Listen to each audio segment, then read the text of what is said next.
بسم اللہ الرحمن الرحیم بسم اللہ الرحمن الرحیم۔ شرلاک ہومز اور باسکرولی کا آتشی کتا۔ تیسرا باب۔ ایک مسئلہ۔ مجھے اعتراف ہے کہ ان الفاظ کو سنتے ہی میری بدن میں تھرتھری سی دوڑ گئی۔ ڈاکٹر کی آواز میں ایک ہیجانی سی کیفیت تھی جس سے ظاہر ہوتا تھا کہ وہ جو کچھ بھی کہہ رہا تھا اسے خود بھی بری طرح متاثر کر رہا تھا۔ ہومز جوش میں آگے کی طرف جھک کر بیٹھ گیا اور اس کی آنکھوں میں ایک تیز چمک ابھر آئی جو اس کے گہرے انہماک کی نشانی تھی۔ تم نے انہیں دیکھا؟ ایسے ہی صاف صاف جیسے اس وقت میں آپ کو دیکھ رہا ہوں۔ اور تم نے اس بارے میں کسی سے کچھ نہیں کہا؟ اس کا کیا فائدہ ہوتا؟ لیکن ایسے کیسے ہو سکتا ہے کہ تمہارے علاوہ انہیں کسی نے نہ دیکھا ہو؟ شرلاک ہومز نے کہا۔ وہ نشان لاش والے کمرے سے تقریباً 20 گز کی دوری پر تھے اور کسی نے ان پر توجہ نہیں دی۔ میں بھی نہ دیتا اگر میں پہلے ہی اسے اس داستان کے متعلق نہ جانتا ہوتا تو۔ وہاں ویرانے میں بہت سے بھیڑوں کے رکھوالے کرنے والے کتے بھی تو ہوتے ہوں گے، ہومز نے کہا۔ ہاں، اس سے کوئی شک نہیں، لیکن وہ بھیڑوں کی رکھوالی کرنے والا کتا نہیں تھا۔ تم نے کہا کہ وہ جسامت میں بڑا تھا، بے حد جسیم، لیکن وہ لاش تک نہیں پہنچ پایا؟ نہیں۔ اس رات موسم کیسا تھا؟ سرد، اداس اور مرطوب۔ لیکن بارش نہیں ہو رہی تھی؟ نہیں۔ یہ روش کس طرح ہے؟ اس میں صنوبروں کی جھاڑیوں کی دو طرفہ کتاریں ہیں جو 12 فٹ اونچی اور ناقابل سرایت ہیں۔ درمیان میں پیدل چلنے کے لیے تقریباً 8 فٹ چوڑا راستہ ہے۔ کیا جھاڑیوں اور راستے کے درمیان وہاں کچھ اور بھی ہے؟ ہومز بولا۔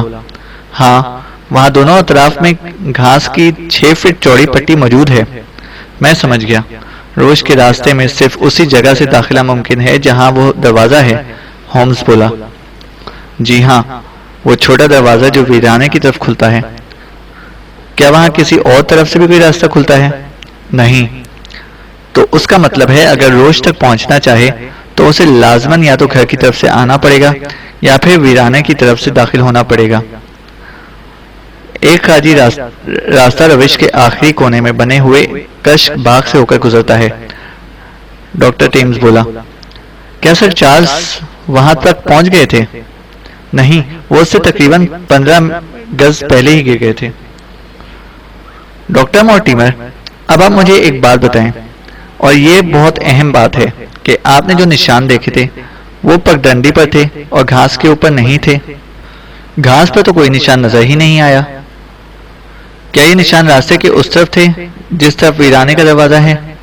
جی ہاں، یہ راستے کے انتہائی کنارے پر بالکل اسی طرف تھے جس طرف ویرانے کا دروازہ ہے۔ تم نے مجھے بہت زیادہ دلچسپی لینے پر مجبور کر دیا ہے۔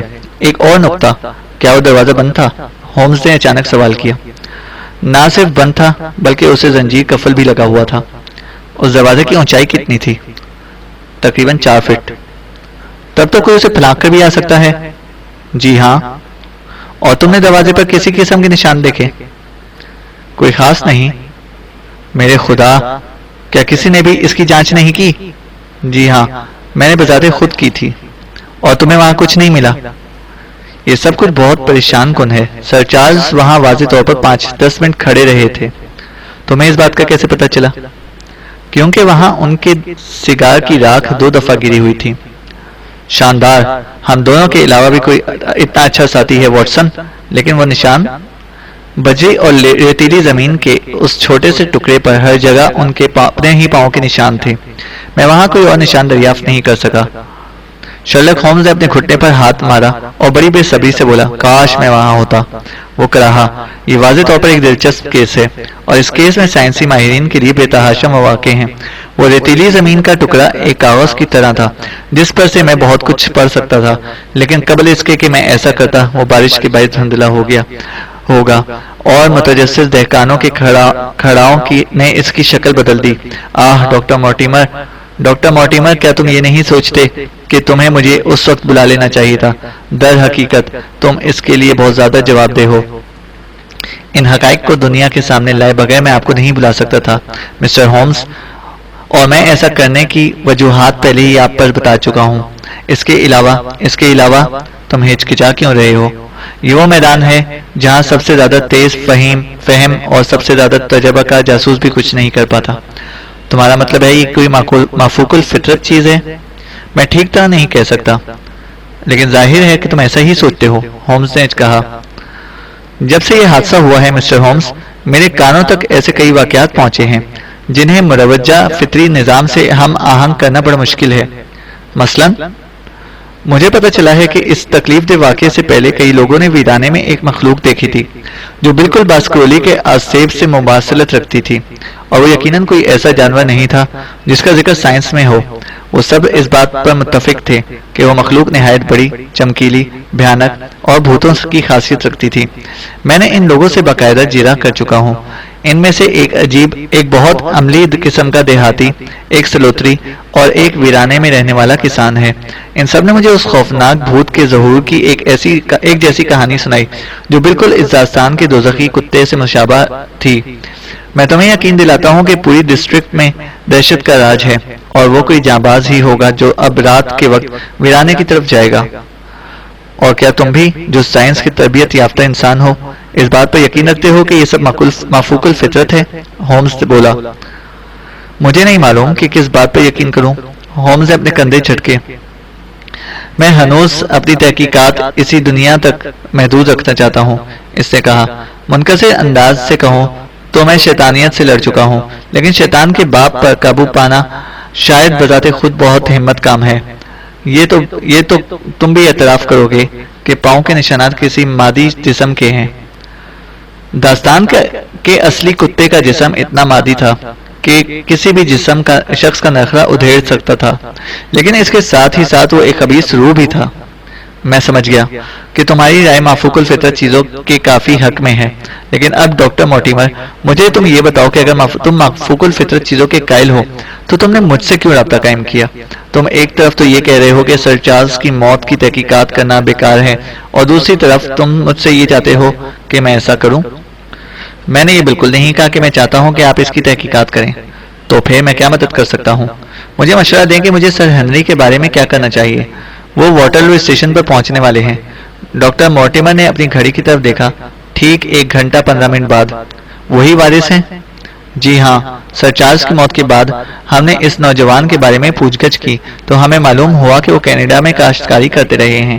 جو معلومات ہم تک پہنچی ہیں اس کے مطابق وہ ہر پہلو سے ایک بہترین انسان ہے۔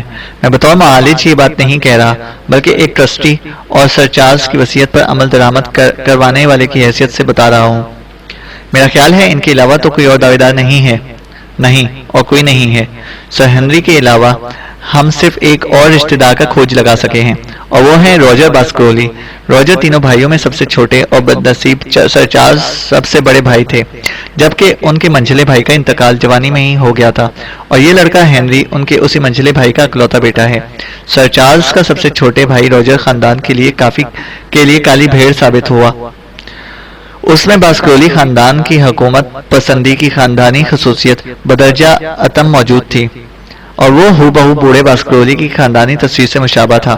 اس نے انگلستان میں رہتے ہوئے اپنی زندگی الجیرین کر لی، پھر وہ وسطی امریکہ بھاگ گیا، جہاں وہ 1876 میں زرد بخار میں مبتلا ہو گیا اور مر گیا۔ ہنری باسکرولی کا خاندان کا آخری شخص ہے، اور میں 1 گھنٹہ 5 منٹ بعد واٹرلو اسٹیشن پر اس سے ملنے والا ہوں۔ مجھے ایک تار ملا تھا کہ وہ آج صبح ساؤتھ ایمپٹن پہنچ رہے ہیں۔ اب مسٹر ہومز، آپ کا کیا مشورہ ہے کہ میں ان کے بارے میں کیا کروں؟ آخر اسے اپنے باپ دادا کی حویلی میں کیوں نہیں جانا چاہیے؟ یہ تو فطری بات ہے نا۔ ایک طرف تو یہ سمجھا جاتا ہے کہ باسکرولی خاندان کا جو فرد بھی اس جگہ جاتا ہے وہ کسی برے انجام سے دوچار ہو جاتا ہے۔ مجھے یقین ہے کہ سر چارلز نے اپنی موت سے پہلے یہ سب کچھ مجھے بتا کر ایک طرح سے باخبردار کیا تھا کہ میں اس قدیم نسل کے آخری فرد کو جو اس بے پناہ دولت کا وارث ہے اس جان لیوا جگہ پر نہ لاؤں۔ اور دوسری طرف اس بات سے بھی انکار نہیں کیا جا سکتا کہ علاقے کے غریب اور مایوس کن لوگوں کی خوشحالی کا تمام تر انحصار سر ہنری کی وہاں موجودگی پر ہے۔ اگر کسی نے حویلی کو آباد نہ کیا تو وہ سارے کے سارے اچھے کام جو سر چارلز نے کیے تھے خاک میں مل جائیں گے۔ مجھے ڈر ہے کہ کہیں ایسا نہ ہو کہ میں اس معاملے کو اپنے واضح مفاد کے زیر اثر دیکھوں، اسی لیے میں نے یہ کیس آپ کے سامنے پیش کر دیا کہ آپ مجھے اپنا مشورہ دیں۔ ہومز نے کچھ دیر توقف کے بعد کیا۔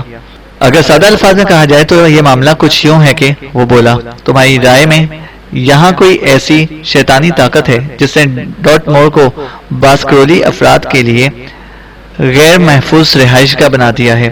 تمہاری رائے یہی ہے نا؟ کم از کم میں تو اس حد تک تو کہوں گا کہ کچھ ایسے شواہد ہیں جن کی بنا پر یہ کہا جا سکتا ہے کہ ایسا ہونا ممکن ہے۔ بالکل صحیح، لیکن اگر تو مافوق الفطرت والی تھیوری درست ہے تو اس نوجوان آدمی کے خلاف شیطان لندن میں بھی اتنے ہی آسانی سے مصروف کار ہو سکتا ہے جتنی آسانی سے ڈیون شائے میں۔ ایک شیطان جس کی طاقتیں کسی کلیسائی عبادت گاہ کی طرح محض مقامی حد تک ہیں، بالکل سان و گمان سے باہر کی چیز ہے۔ مسٹر ہومز، آپ اس معاملے کو اس سے زیادہ غیر سنجیدہ لے رہے ہیں جتنا کہ اگر آپ کا واسطہ ان چیزوں سے ذاتی طور پر پڑتا تو لیتے۔ تو پھر آپ کا مشورہ جہاں تک میں سمجھتا ہوں یہ ہے کہ سر ہنری ڈیون شائے میں بھی بالکل اتنے ہی محفوظ ہیں جتنے لندن میں۔ وہ 50 منٹ بعد آنے والے ہیں، آپ کیا مشورہ دیں گے؟ میرا مشورہ ہے کہ جناب آپ بھگی منگوائیں، اپنے اسپینیل کتے کو جو میرے بیرونی دروازے پر کھروچے ڈال رہا ہے بلائیں اور واٹرلو اسٹیشن پر سر ہنری باسکرولی کو ملنے کے لیے روانہ ہو جائیں، اور پھر جب تک میں کوئی فیصلہ نہیں کر لیتا آپ اس معاملے کے بارے میں ان سے ایک لفظ بھی نہ کہیں۔ اور کتنا عرصہ درکار ہوگا آپ کو فیصلہ کرنے کے لیے؟ 24 گھنٹے۔ میں آپ کا بے حد شکر گزار ہوں کہ ڈاکٹر مورٹیمر، اگر آپ کل صبح 10 بجے یہاں ملاقات کے لیے تشریف لے آئیں، اور اس کے علاوہ اگر ہو سکے تو اپنے ساتھ سر ہنری باسکرولی کو بھی لیتے آئیں، اس سے مجھے مستقبل کی پلاننگ کرنے میں کافی مدد مل جائے گی۔ میں ایسا ہی کروں گا مسٹر ہومز۔ اس نے جلدی سے اپنی شرٹ کے کف پر ملاقات کا وقت گھسیٹ کر لکھا اور اجرت میں اپنی اسی عجیب و غریب نوابی اور غائب دماغی انداز میں رخصت ہو گیا۔ جیسے ہی وہ بیرونی زینے تک پہنچا، ہومز نے اسے پیچھے سے للکارا، بس ایک آخری سوال ڈاکٹر مورٹیمر، تم نے کہا تھا کہ سر چارلز باسکرولی کی موت سے قبل بہت سارے لوگوں نے اس دوزخی کتے کو ویرانے میں نمودار ہوتے ہوئے دیکھا تھا۔ جی ہاں، کل 3 لوگوں نے اسے دیکھا تھا۔ کیا سر چارلز کی موت کے بعد بھی کسی نے اس کو دیکھا؟ میں تو کسی کو ایسا کہتے نہیں سنا۔ آپ کا بے حد شکریہ اور صبح بخیر۔ ہومز واپس اپنی کرسی پر آ کر بیٹھ گیا۔ اس کے چہرے سے اندرونی اطمینان جھلک رہا تھا جو ظاہر کرتا تھا کہ اسے اس کا موافق اور پسندیدہ کام سونپا گیا ہے۔ واٹسن، کیا کہیں باہر جا رہے ہو؟ اگر تمہیں میری مدد درکار نہ ہو تو؟ نہیں میرے پیارے دوست، جب عملی کام کا وقت آئے گا تو میں تمہاری مدد لے لوں گا، لیکن کچھ پہلوؤں سے یہ کیس واقعی ایک شاندار اور انوکھا کیس ہے۔ کیا تم بریڈلے کے پاس سے گزرتے ہوئے اسے کہہ دو گے کہ مجھے 1 پاؤنڈ کتری ہوئی سب سے تیز ذائقے والی تمباکو بھجوا دے؟ بہت بہت شکریہ، اور اگر ہو سکے تو کوشش کرنا کہ شام سے پہلے واپس نہ آؤ۔ اس دوران میں اس بہت ہی دلچسپ مسئلے کے ان تمام پہلوؤں کا موازنہ کروں گا جو آج صبح ہمارے سامنے پیش کیے گئے۔ میں جانتا تھا کہ اس وقت میرے دوست کے لیے تنہائی اور گوشہ گیری کتنی ضروری ہوتی ہے۔ وہ شدید ذہنی ارتکاز کے ذریعے مہیا کیے گئے ثبوتوں کے ہر حصے پر غور کرتا ہے، متبادل قیاسات اور اصول وضع کر کے انہیں ایک دوسرے کے مد مقابل رکھ کر فیصلہ کرتا ہے کہ کون سے نکات اہم اور کون سے غیر ضروری یا بے نتیجہ ہیں۔ یہی وجہ تھی کہ میں شام تک بیکر اسٹریٹ واپس نہیں پہنچا اور اپنا تمام دن کلب میں ہی گزار دیا۔ اس وقت رات کے تقریباً 9 بج رہے ہوں گے جب میں ایک دفعہ پھر اس نشست گاہ میں پہنچ گیا۔ جیسے ہی میں نے دروازہ کھولا میرا پہلا تاثر یہ تھا کہ کمرے میں آگ لگ گئی ہے، کیونکہ کمرہ کثیف دھوئیں سے اس قدر بھرا ہوا تھا کہ میز پر موجود لیمپ کی روشنی بھی ماند پڑ گئی تھی۔ تاہم جب میں نشست گاہ کے اندر داخل ہوا تو یہ دیکھ کر میرے اندیشے فرو ہو گئے کہ یہ محض تیز اور گھٹیا قسم کے خام تمباکو کا کسیلا دھواں ہے جو میرے حلق میں گھس کر شدید کھانسی کا باعث بن رہا تھا۔ اس دھوئیں کے پار مجھے ہومز کا دھندلا سا عکس نظر آیا جو ڈریسنگ گاؤن پہنے اپنے ہونٹوں میں سیاہ پائپ دبائے ہتھیلی والی کرسی پر موڑا توڑا بیٹھا تھا اور آس پاس کاغذوں کے کئی ڈھیر پڑے تھے۔ کیا تمہیں ٹھنڈ لگ گئی ہے واٹسن جو اس طرح کھانس رہے ہو؟ نہیں، اس کی وجہ کمرے کی زہریلی فضا ہے۔ اب تم نے توجہ دلائی ہے تو مجھے احساس ہوا ہے کہ شاید ماحول کچھ کثیف ہو گیا ہے۔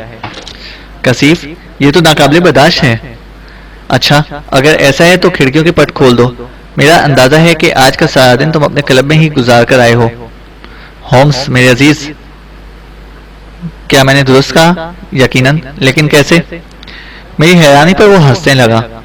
تم بالکل نئے نئے مکتب میں آنے والوں کی طرح حیران ہوتے ہو واٹسن، اس لیے مجھے تمہارے سامنے اپنی صلاحیتوں کا چھوٹا موٹا استعمال کرنا اچھا لگتا ہے۔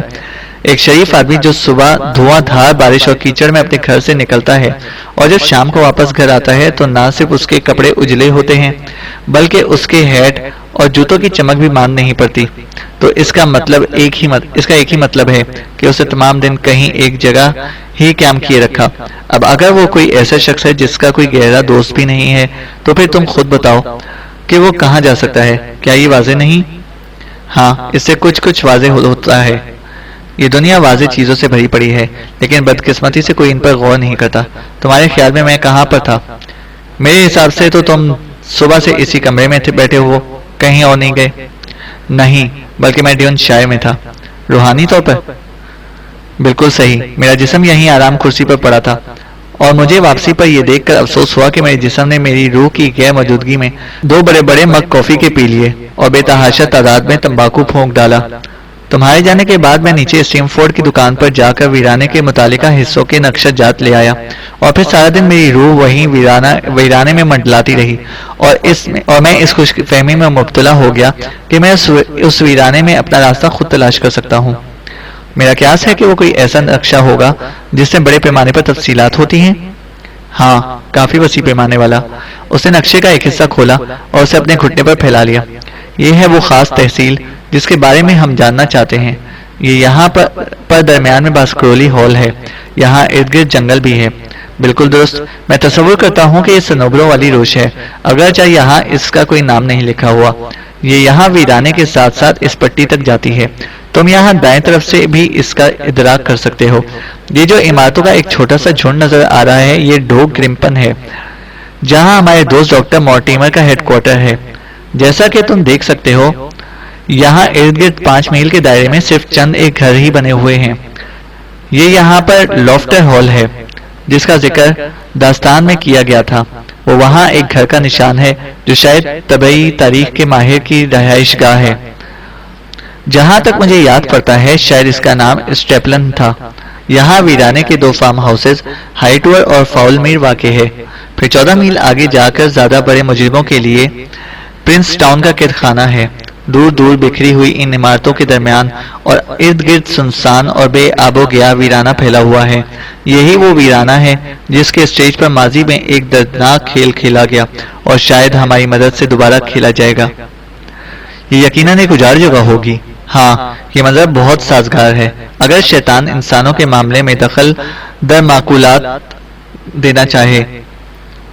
اب تم خود ہی مفوق الفطرت والی توجہ کی حمایت کر رہے ہو۔ گوشت پوست کے انسان بھی تو شیطان کے گماشتے ہوتے ہیں کہ نہیں ہو سکتے؟ آغاز میں ہمارے سامنے 2 سوال کھڑے ہوتے ہیں۔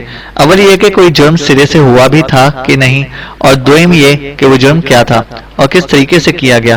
بے شک اگر ڈاکٹر مورٹیمر کا قیاس صحیح ہے اور ہمارا سامنا فطری قانون سے بالاتر کسی طاقت سے ہے تو ہماری تحقیقات کا خاتمہ یہیں پر ہو جاتا ہے، لیکن اسے ماورائی طاقتوں کی کارروائی تسلیم کرنے سے پہلے ہم دیگر تمام مفروضات پر مکمل بحث کرنے اور ان پر کام کرنے کے پابند ہیں۔ اگر تمہیں کوئی اعتراض نہ ہو تو یہ کھڑکی دوبارہ بند کر دو۔ یہ کچھ غیر معمولی سی بات ہے، لیکن میں نے محسوس کیا ہے کہ خیالات کے ارتکاز کے لیے ماحول کا ارتکاز بہت مدد دیتا ہے۔ میں اس حد تک تو نہیں جاتا کہ سوچنے کے لیے خود کو ایک صندوق میں بند کر لوں، لیکن میرے اس یقین کے لیے یہ ایک منطقی نتیجہ ہے۔ کیا تم نے اپنے ذہن میں اس کیس کی تفصیلات دہرا لی ہیں؟ ہاں، آج تمام دن میں اس بارے میں بہت سوچا۔ پھر تم نے اس سے کیا نتیجہ نکالا؟ بہت حیران کن ہے۔ یقیناً یہ کیس بہت امتیازی خصوصیات رکھتا ہے۔ اس کے کچھ خصوصی نکات ہیں جو اسے دوسروں سے الگ کرتے ہیں۔ مثال کے طور پر نقش قدم کی ہیئت میں تبدیلی۔ تم نے اس سے کیا نتیجہ نکالا؟ مورٹیمر نے کہا تھا کہ وہاں سے آگے وہ شخص روش پر اپنے پنجوں کے بل چلتا ہوا گیا۔ واٹسن بولا۔ اس نے صرف اس بات کو دہرایا جو کسی بیوقوف نے انکوائری میں کہی تھی۔ آخر کوئی شخص روش پر اپنے پنجوں کے بل کیوں چلے گا؟ تو پھر وہ بھاگ رہا تھا واٹسن، بے تحاشا بھاگ رہا تھا، اپنی جان بچانے کے لیے بھاگ رہا تھا اور بھاگتا ہی رہا یہاں تک کہ اس کا دل پھٹ گیا اور منہ کے بل گر کر مر گیا۔ کس سے بھاگ رہا تھا؟ یہی تو ہمارا مسئلہ ہے۔ کچھ ایسے اشارے ملے ہیں جس سے لگتا ہے کہ سر چارلز بھاگنے سے قبل بہت زیادہ ڈر چکے تھے۔ تم یہ بات کیسے کہہ سکتے ہو؟ میرا قیاس ہے کہ ان کے ڈر کی وجہ ویرانے کی طرف سے آنے والی کوئی چیز تھی، اور اگر ایسا تھا تو اور بہت ممکن نظر آتا ہے کہ وہ بالکل حواس باختہ ہو گئے تھے، تبھی اپنے گھر کی طرف بھاگنے کی بجائے اس کی مخالف سمت میں دوڑ لگا دی۔ اگر اس جپسی کا بیان سچ مان لیا جائے تو وہ مدد کے لیے پکارتے ہوئے اس سمت بھاگ رہے تھے جس طرف سے مدد کی ذرا بھی امید نہیں تھی۔ اور پھر ایک اور بات، وہ اس رات کس کا انتظار کر رہے تھے، اور اس کا انتظار اپنے گھر کی بجائے صنوبروں والی روش پر ہی کیوں کر رہے تھے؟